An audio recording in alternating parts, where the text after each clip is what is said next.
Hello, everyone who's watching DAC's interview series. So today, featured in our interview is Daniel Smyth, who is, well, my friend that I met while I studied in Derry at Ulster University in Northern Ireland. And I thought you would love to hear from Dan about his experience communicating with people from other countries and who speak English as a second language. So Dan, can you tell us a bit about yourself, where you're from, and yeah? Okay, well, I'm from Northern Ireland, and I went to college of the University of Ulster, where I did drama, and I've recently graduated a few weeks ago.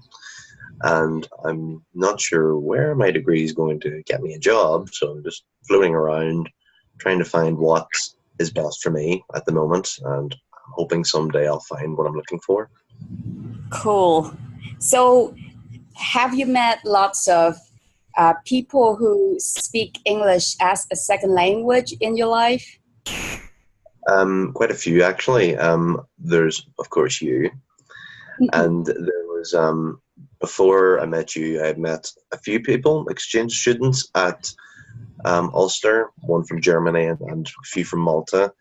And most recently, my best friend in life, he is in a relationship with a girl from China who is coming soon to come over here and live with him, I hope, for his sake. But yeah, I've met quite a few people who speak English as a second language, mostly through my degree, but also besides that. That sounds exciting. So what's your experience like with communicating with people who don't speak English the way you do? I find it quite fascinating, actually, because I'm used to talking a certain way when I'm in a conversation with people, but I was always thinking to myself, it's going to be very, very difficult and very, very different. But then I got older and I realized that was rubbish. I found out that it's no different than the way I would talk to people normally. You just have to adopt different, maybe, inflections of speech. You can't necessarily, especially if you're Irish, you can't speak as fast as you would like to speak. You have to slow it way down because we already talk really fast anyway. It's not as difficult as some people would have you believe. I think it's actually quite rewarding and I really enjoy talking to people like that in different contexts than I'm used to.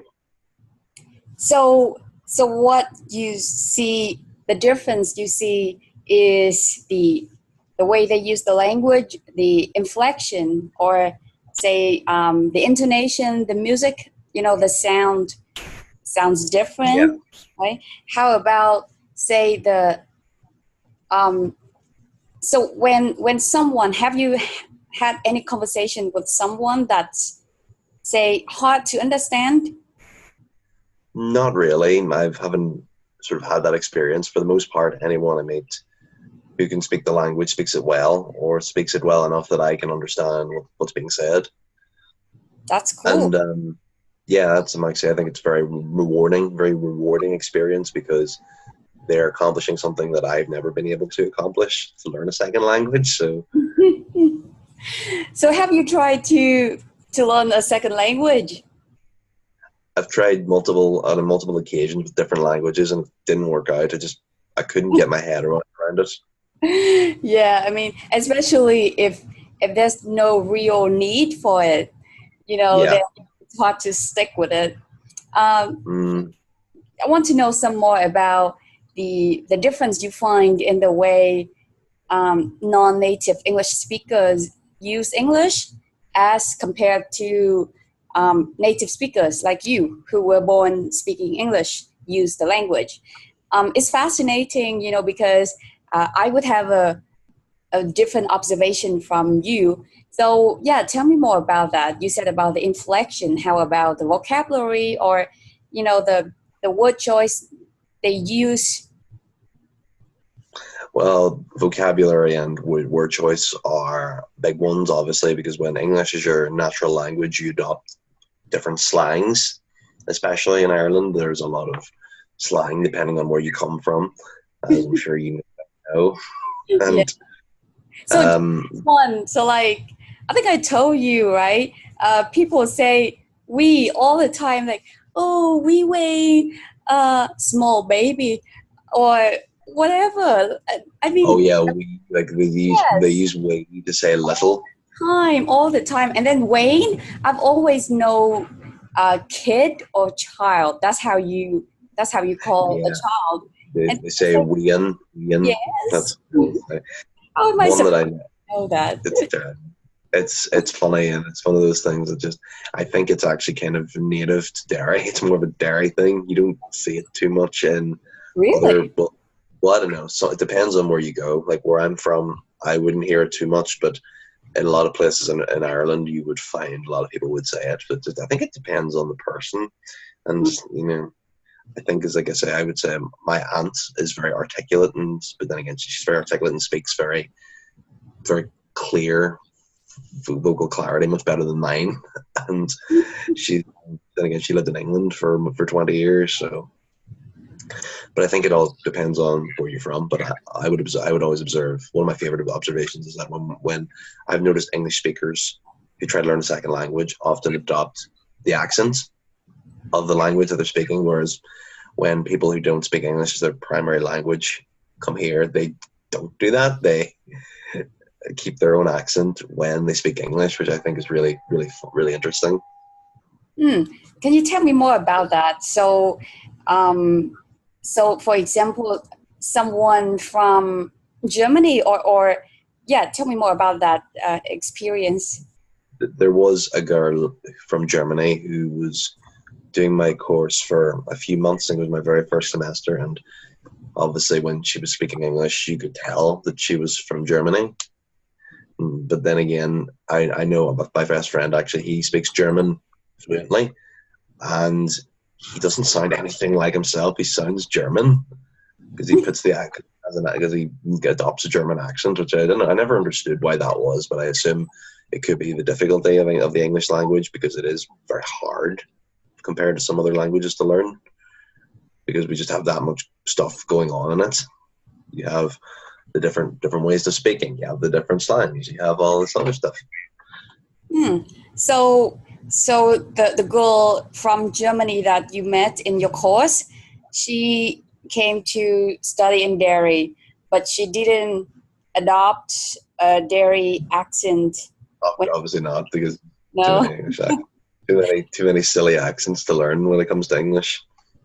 it makes sense. So I studied in the U.S. and then I studied in Northern Ireland, and I learned English before that at home in Vietnam, and well, it's like I think naturally I'll pick up a bit of the accent of the place I was at, but Mm-hmm.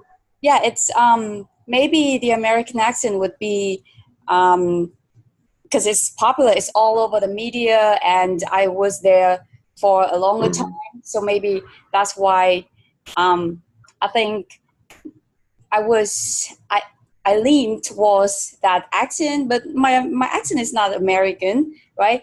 But also when I stay in Derry, it was hard to pick up the accent. It was hard to understand people at first because of the slangs and just a very different way of pronunciation, I would say. If Yeah. if it makes you feel any better, I still can't. I can't impersonate a Derry accent for the life of me. I think it's hard as hell. Where I'm are you from, by the way? You're not from Derry. from Oma, which is about 30 miles from Derry. Okay, so for anyone who's watching, Derry is say well, it's considered the second biggest city in Northern Ireland. Belfast is Mm-hmm. like the biggest one, the capital city, and then Mm-hmm. Derry, Oma is 30 minutes away from Derry. It's closer to Derry than it is to Belfast. Okay, Much cool. closer. So Dan is from Oma and he went to Derry for university so that people know what we are talking about, you know. Yeah, And yeah, yeah. so we were talking about your experience with communicating with people who speak English as a second language. And so for my audience, what they would love to know is, because a lot of them are not confident when talking with native speakers. They are afraid of making mistakes, and if they make a mistake, like grammar or spelling or pronunciation, it's like terrible, and they are afraid of being, judged or losing face or something. But it's really serious. So I think it's the confidence that they need. So what do you think about that when you talk with a non-native English speaker? What do you care first? Do you care first about their grammar, or they need to have the exact pronunciation all the time, or what do you care about? See, I only care for the conversation. It doesn't matter to me if they pronounce something wrong, because I think as human beings we're naturally flawed, so we can't be perfect and we can't get things perfectly. I know it sounds really easy for me to sit here and say this, but I don't care for that kind of stuff. What I care for is the depth of conversation. And if you make grammar mistakes, if you don't say something exactly right, I'm not going to get all worked up about it. I'm not going to judge. And I think a lot of people you might assume would judge, but I think a lot of people, if they have the empathy to realize that what you're doing is hard to speak our language, which is actually a very difficult language. I'm told it is. So I think what I would say to anyone that would have that concern is to remember that what you are doing is an achievement in and of itself. You're learning an entirely different language to what isn't your first. And you should be very proud of that, and be very proud, and be very, I would hope that if I ever had the opportunity to do something that great, I would feel very fulfilled in myself. Thanks for that insight.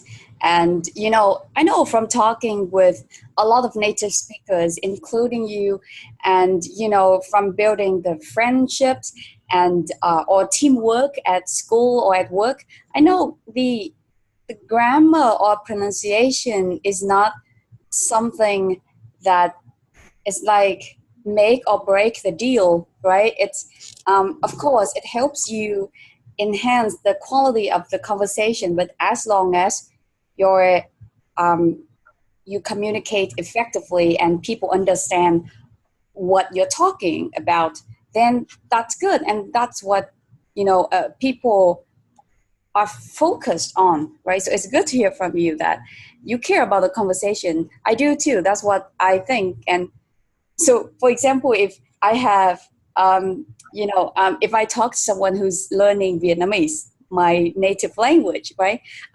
I mean, their pronunciation would sound really funny because, hell, it's a very hard language to learn. Yeah. But, and all the tones, usually people get it wrong. But so what? I mean, I'm so moved whenever I hear some foreigners trying to speak Vietnamese, because, it's hard, and I appreciate people learning. So thanks for sharing that. And I hope my audience, takes that and believes that and use it to empower their the English communication. Now, we've talked about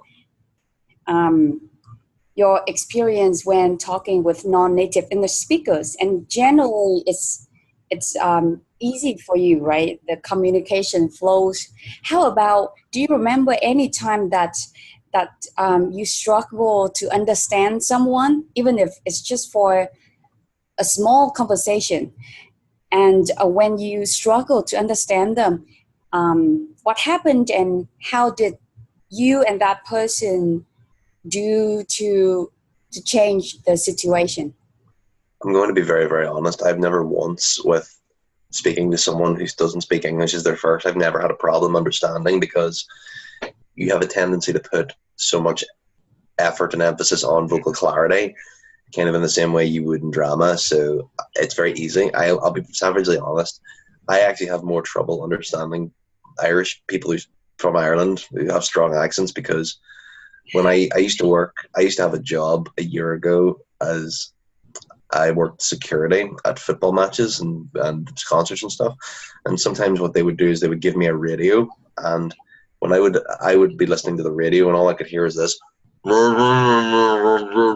all I could hear, because they were speaking too quickly, and the muffledness of the radio was making it a lot harder for me to understand them. So I've had virtually no trouble understanding people who don't speak English as their language. So it's not a concern for me.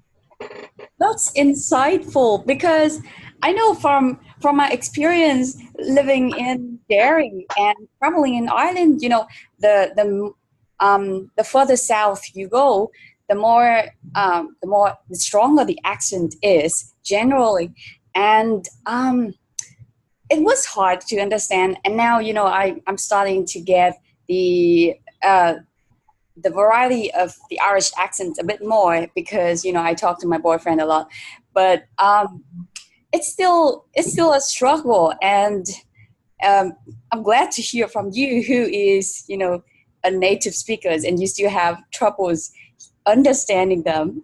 That's fascinating.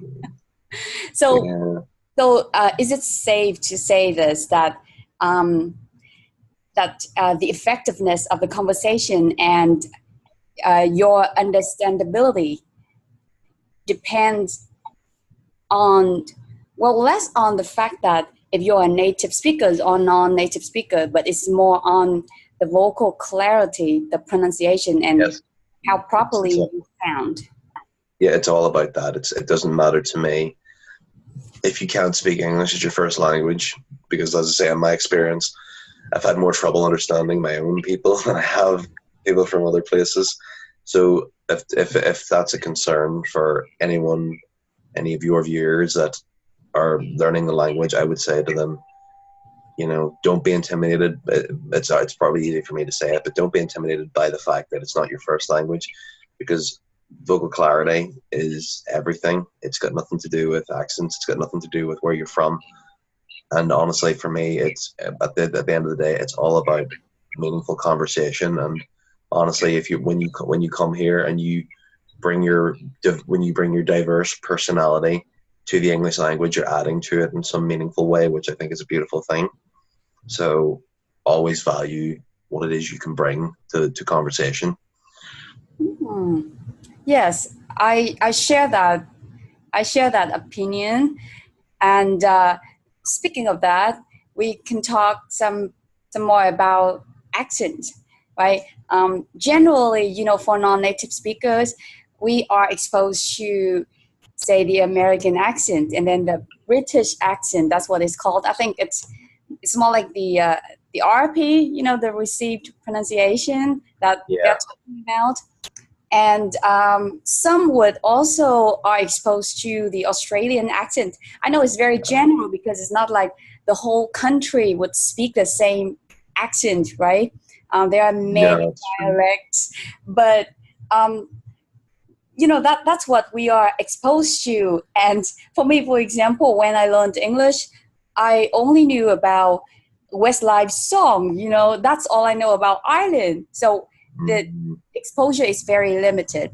And then I realized there are way more accents, more diversity than I ever imagined when I learned English at home in Vietnam. So what do you think about accent? You said it's, you know, it's a beautiful thing. So yeah, tell me more about that. Well, I think, like you, I initially would have assumed that an English accent, as we call it, received pronunciation, we would just say an English accent or a British accent. You would assume they all sound the same. I tell you what, but you know, they all kind of, you know, there are very different dialects. I'm sorry, they're all very different, and it's the same with some accents. It's easier to hear, like American accents. I can tell the difference a bit. Like in Canadian accents, which almost sound the same as Americans, you wouldn't know unless they said sorry. But then Australian accents, I don't think you can kind of hear it. And the Australian accents are different to the Zealander accents, which they sound similar at first, but if you sort of listen to them, they do sound different for some reason. But then some others, I think for some reason, English speakers can ascertain the different dialects of different countries, but I think in other countries, you know, when if you listen to a German speaker, it can be difficult for them, I think, to understand the accent. I assume from another country, it would be hard for them to hear the differences in the way English speakers speak. Yeah, it would be at first. It's hard because you're not exposed to the sound and the different ways people would speak a word or a sound.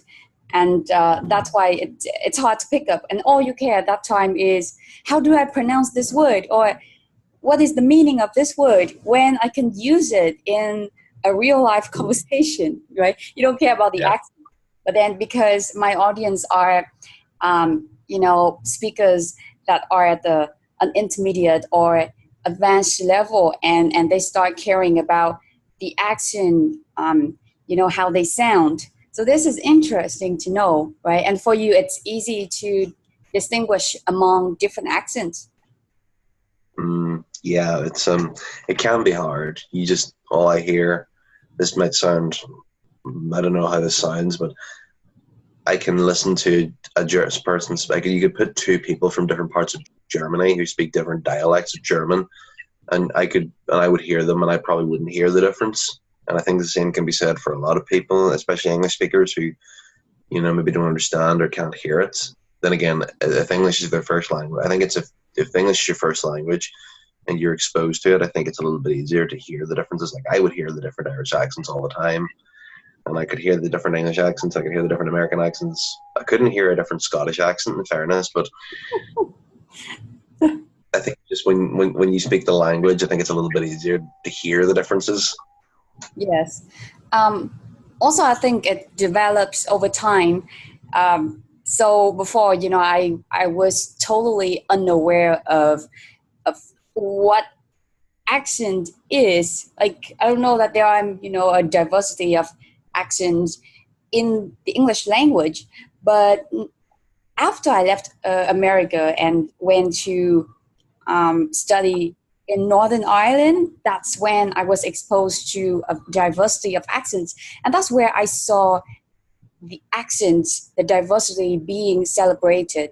So I'm sorry that we all sound like farmers. I'm really sorry about that. No, it's like I was moved, because for me it's diversity. It means diversity being celebrated, and that's something I really love about my experience there. And then when I work with people and help them improve their English communication, I always try to bring the same thing to them, like trying to tell them and have them believe that your accent or your voice is beautiful, but what we need is to develop that voice, right? So you sound understandable, but at the same time, we work on vocal clarity, pronunciation, but at the same time, we keep that essence that makes you. Yeah. So I think we can, we'll wrap it up soon.